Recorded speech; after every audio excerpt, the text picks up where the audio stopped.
Hi guys, welcome to Learn Electronics Repair. I have another one of these little set-top boxes here. This one's another mag box. There, mag 520 W3, so this is a Wi-Fi version, although it still has the LAN connector as well. These things are in fairly short supply at the moment. This is the name of the restaurant that has this one. Okay, so the alleged fault is that it's completely dead. Actually, my wife went out to this job and she's pretty damn good, so if she says, Richard, it's dead, it is dead. She brought back 3 power supplies, all of which seem to have at least a connector that will fit. Yeah, this one actually does fit. So let's have a look to see if the 3 power supplies are any good, and then we'll look at the box here. It would be nice if I could fix this because we're out of stock, and because they're a Ukrainian company, they're a bit in short supply. But anyway, that's 5 volts on that one. 5 volts is correct for these boxes, 5 volt 2 amp. Although they only draw about 0.6 of an amp from what I've seen. Here's another one, 5 volt 2 amp. I mean, I assume these power supplies came from the restaurant because she only took one out with her. Let's have a look. Yeah, that's good. And the last one, 5 volt 2 amp. This is at the different end, fitted on by somebody, not me. I do a far better job than that. Let's see what this one's doing. Yeah, so all the power supplies work. Well, that's something. How about the box? Let's see, so there's an LED on the front of these. They're not very bright, but they're brighter than that. Okay, so it doesn't power up. Okay, so let's have a look to see if there's any shorts. I think I'll open this up. It's going to be easier than testing here, and anyway, if there is a short, I'll still have to open it up regardless either way, so may as well just open it up. Yeah, I know it's a flat blade screwdriver and a crosshead. It's just the first thing I grabbed out of the box, and it works, so why bother find the right one if it works. Yeah. Okay, what we got here. I don't think I've actually opened one of this type before. They're fairly reliable things. Well, looks like some sort of spudgers required.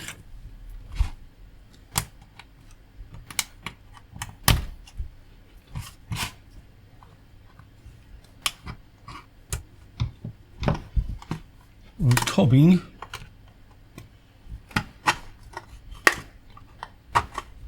There might well be another screw under the middle. It feels like there's something holding this here. It doesn't feel like anything there though. Let's have a look. Click.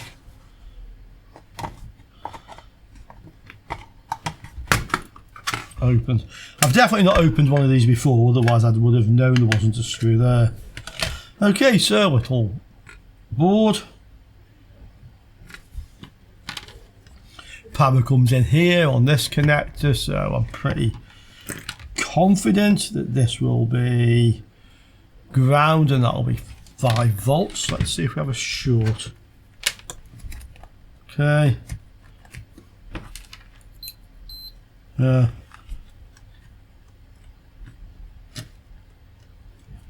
Well, there's no short circuit. Those two are short, but this is probably like the little tab thing that opens. In fact, let's plug the power supply into it, go to volts, and now see what we have. So from here to here, there's 5 volts. So there's definitely no short because I have 5 volts.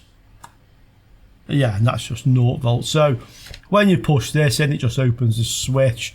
These little sockets obviously designed for things that are also battery powered. They just used that connector on this. So there's 5 volts getting into it. Why isn't it working?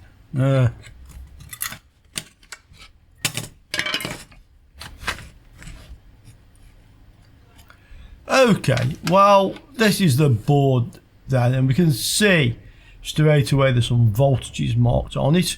So none of this circuitry will actually run at 5 volts. We have various voltage regulators. If you're looking for the buck converters, these are the coils. They're quite small on this. So L10, L11, L13, L12, L14. And we have A018. Is that a 1.8 volt maybe? We have a 1.5 volt on here. We have VDD for the CPU. That's probably like 1.05 or something like that. What must be a supply for the RAM somewhere. VDD-EE, that's another one. There's a 3.3 volt over here. Yeah, 1.5, that's probably the RAM actually. Let's have a look. So we'll power it up and let's check for these voltages.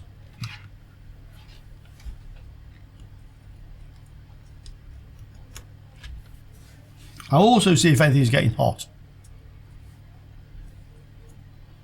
No, I don't feel anything warming up at all. I could use the thermal camera, but I can just tell you now, quicker than getting the thermal camera out. Nothing getting hot at least, okay. What have we got? Well, 3.3. That seems to say it's here. We have 3.3, so that voltage is there. Okay, VDD CPU probably means on the end of this coil here. 0.88, that looks right for the CPU to me. So that's there, so the chances are they're probably all here. 1.5. Okay, so 1.5 is there. This one, this is it 1.8? Yeah, 1.8, so that's there. Was there any other ones? I think that's all of them, to be quite honest, guys.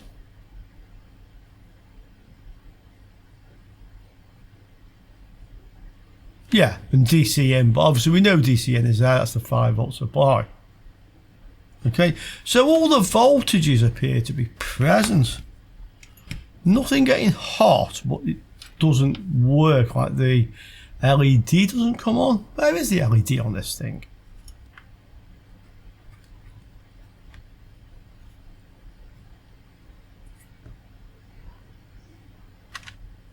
Well, I'm pretty much guessing that this is the LED, this little thing here. LED there, yeah, and this is the remote sensor. And actually, in fact, the LED on these are 2 colour, I think they're blue and white, something like that. So that's the LED. So all the voltages seem to be there, but the LED isn't lit. Let's have a look to see if we get anything on the screen looking at the capture card. Okay, so the capture card's attached. Let's see. So we'll switch it off and back on. Does anything happen? Basically, no.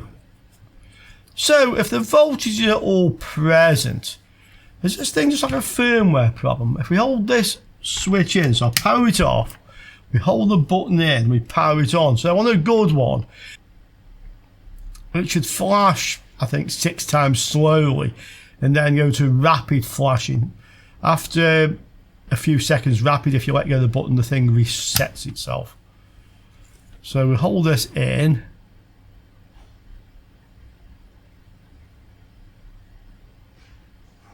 Nothing lit up. I expected it would light up. Let go.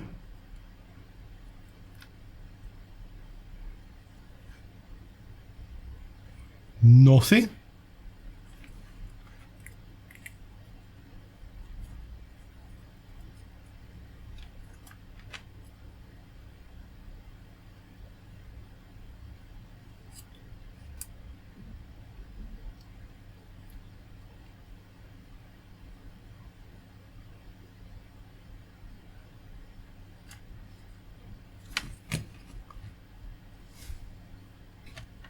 Okay, so we power it off. We'll try it again.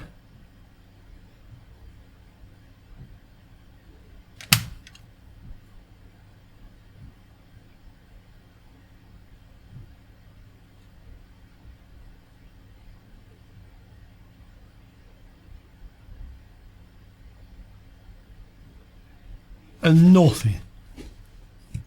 So these are definitely cold. Oh, here is a voltage I didn't measure before, this one. 0.8 on this VDDEEE. I missed that one before. Okay.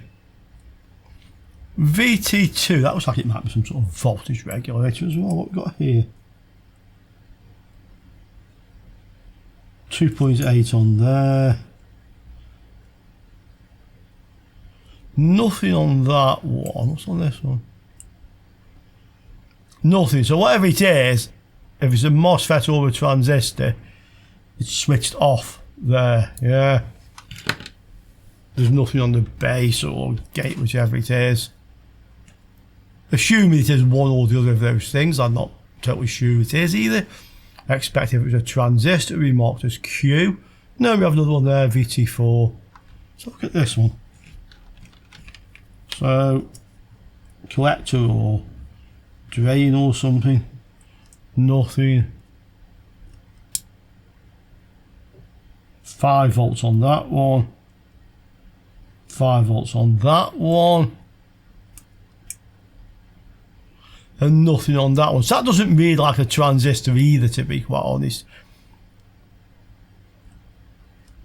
You think this would be gate or base, collector emitter, or gate drain source, or vice versa drain source. That is not what I expect to see on a transistor, that's for sure. But again, I don't know exactly what these devices are. Let's just get a thermal camera, see if that gives us any idea. Okay, so I've just taken the macro lens off for now. In fact, you can see my hand there quite clearly. And we can see that there's a little bit of warmth here, but we're talking very little, so there's practically no heat at all. Okay, this is the processor, the RAM. The other chip, this one down here, doesn't seem to have any power. To me, it's like this is kind of in some sort of standby. Maybe the CPU just isn't running. A good way to tell this would be to connect it to the bench power supply and see how much current this is drawing. That will give us an idea. Okay, so I've connected the bench power supply. Let's plug this in and see if this draws any power. And it's drawing like 60 milliamps, so I can just double check that I'm sure we have some voltage going. In fact, we must have, because it's drawing 60-70 milliamps. So obviously the power's getting in there, it's drawing a little bit of current, but it's not running. Yeah, voltage in there, the various power supplies are running as before. So it looks to me like effectively the CPU isn't running on this. Now, there isn't a BIOS chip on this. It's not like I can test to see if the CPU ever accesses the BIOS, but I'm sure it runs from the flash memory as its program. About the only thing I can probably test is whether the oscillator's running.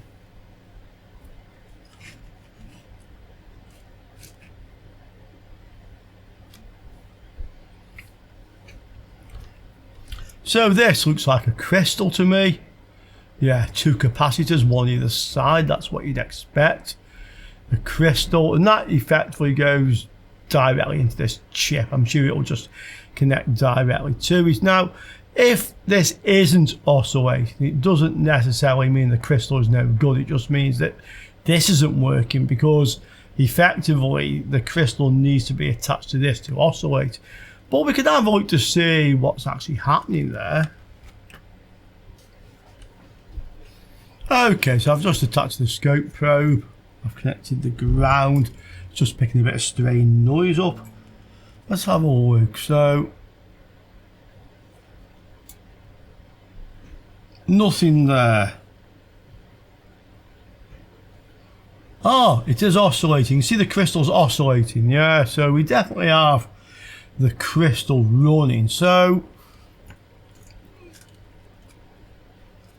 there's only a few things I can really think of here. One, the process is just dead, which seems a bit strange. It doesn't get hot or anything. Maybe reboring it might help.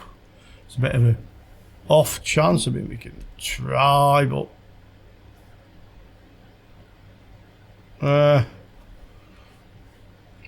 more likely, I think that the program in the flash memory is completely corrupted.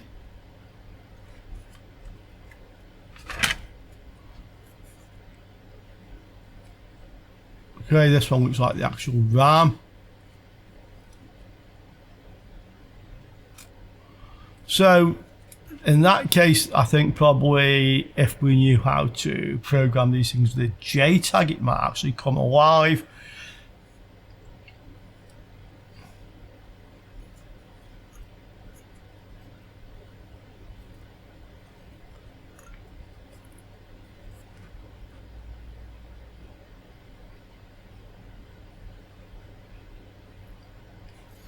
We could try the trick of pushing down on the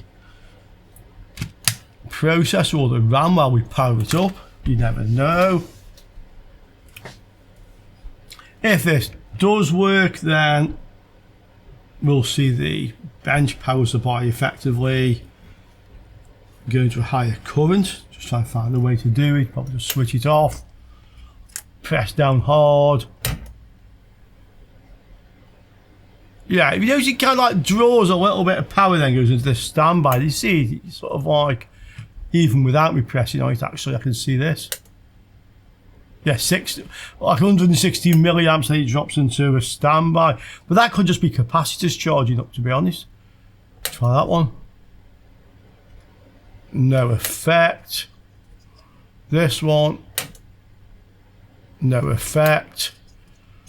This one.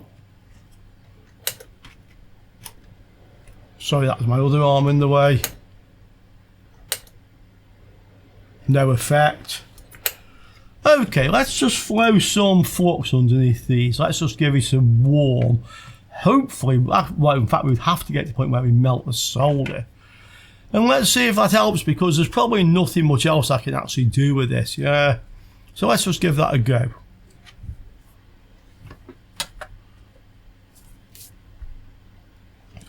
So I have this on the preheater. Let's just switch this on. I'm going to get the board up as close as I can really to melting point of the solder. What, 120 or so should be okay. And then we'll use the hot air to effectively push it over the edge and hopefully reflow these chips. So you don't want to heat this up too fast, just give it time for the heat to get into the board.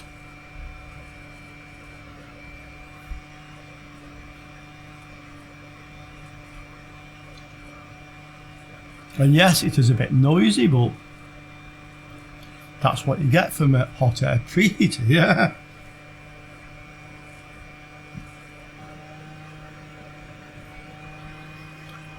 The chances are this will probably only get it up to about 120 anyway. I'll probably struggle to get any hotter than that. Just keep turning the temperature up gradually.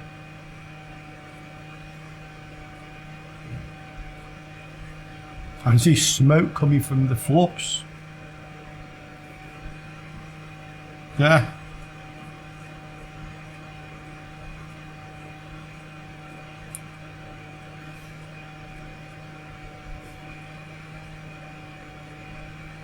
The flux is bubbling now. So I'll turn the preheater up to full and I'll get the hot air as well. So preheater up to full. And we'll try to reflow this. It's very difficult to tell from the thermocouple what temperature this is at, because the hot air from this is blowing on it. You have to take it away a little bit just to see what temperature you really have.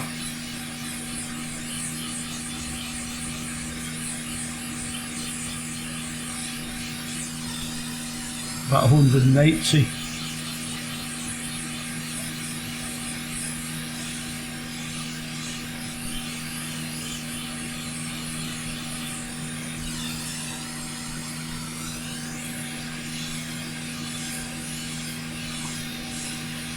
Okay, give it a blast.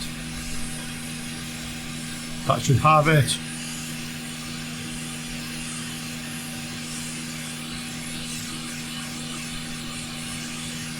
Okay, preheater off and let it cool down.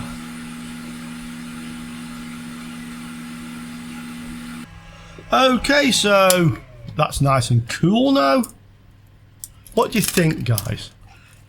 Do you think it didn't make any difference? Do you think it will now behave differently, so it's not drawing 70 milliamps anymore, but it won't work? Or do you think it'll work? What do you think? I'm out on this one. I'm out on this one, guys. If I've got to express opinion, I think it will behave differently, but it won't work. Let's see.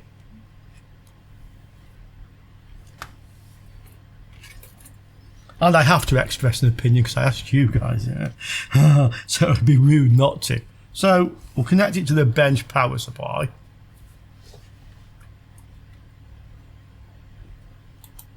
Yeah, that's the power supply. Let's see what it does. Well, I'm wrong, so it's still drawing as near as damn it the same. I mean, there's nothing in that. The light still isn't on. We can try and reset it now. So hold the button in, switch it on. Okay, give it a few seconds. Let go. Did you see the current change slightly then? But it's not working, guys. So for myself, that's about as far as I go with this sort of job. I mean, without any information, it's difficult to do any more. There are a couple of transistors on here you could test if you wanted to. But for me, I think that's as far as I want to go with that one. So what do you guys think? Because my wife would like this working. So comments below. What would you try next to please my wife? Oh, yeah, that's what I said. Okay, so yeah, comments below, guys. Hope you enjoyed it. See you all soon. Ciao for now.